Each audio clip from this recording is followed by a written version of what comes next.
Welcome to Monica kitchen. நம்ம வீடியோவில் கேரட்டையும் செவ்வரிசியும் வச்சு ஒரு பாயாசம் நம்ம ரெடி பண்ண போகிறோம். இது சூப்பராக டேஸ்ட்டாக இருக்கும், எல்லாருமே விரும்பி சாப்பிடுவாங்க. இந்த பாயாசம் எப்படி செய்யலான்னு பார்க்கலாம். அங்கே வீடியோக்குள்ளே போகலாம்.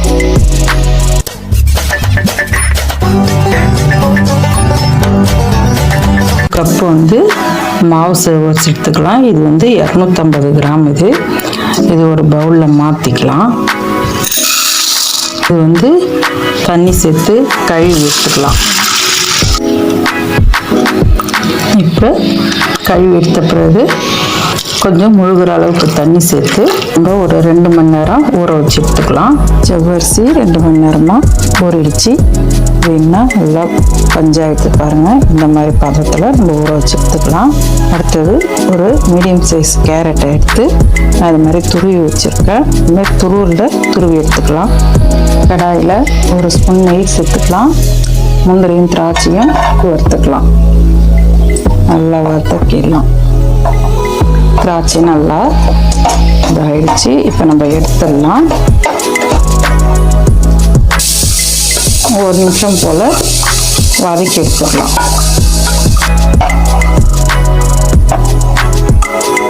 திராட்சை நல்லா அது மாதிரி குண்டு குண்டாக பொரியிற வரைக்கும் நம்ம வெயிட் பண்ணி வதக்கி எடுத்துக்கலாம். அடுத்தது இதே நெய்லேயே நம்ம துருவி வச்சிருக்க கேரட்டை சேர்த்துடலாம்.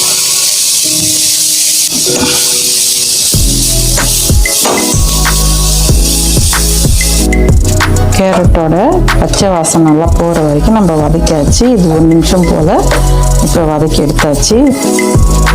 இதில் 1/2 லிட்டர் பால் சேர்த்து நம்ம பாலை கொதிக்க வைக்கலாம்.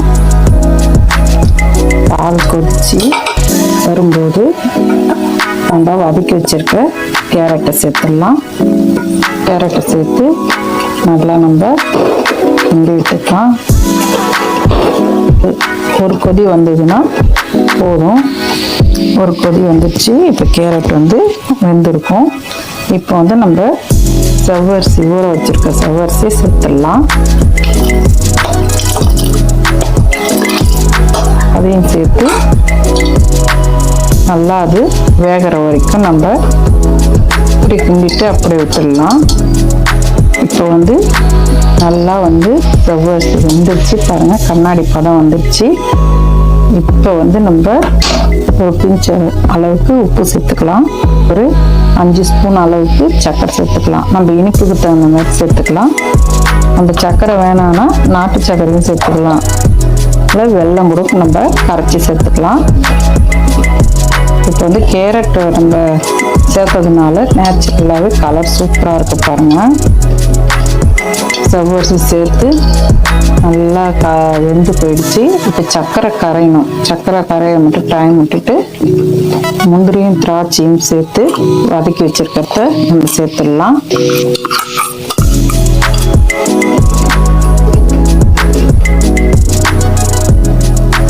இப்போ 2 ஏலக்காவை சும்மா ஒரு நசுக்கு நம்ம சேர்த்துக்கலாம். வாசனைக்காக சேர்த்துக்கலாம். இந்த பாயாசம் ரெடி ஆகிடுச்சு. கேரட் செவ்வரிசி வச்சு சூப்பரான பாயாசம் ரெடி ஆகிடுச்சு. உங்களுக்கு இந்த வீடியோ பிடிச்சிருந்தா லைக் பண்ணுங்கள், ஷேர் பண்ணுங்கள், கமெண்ட் பண்ணுங்கள், சப்ஸ்கிரைப் பண்ணுங்கள். தேங்க்யூ.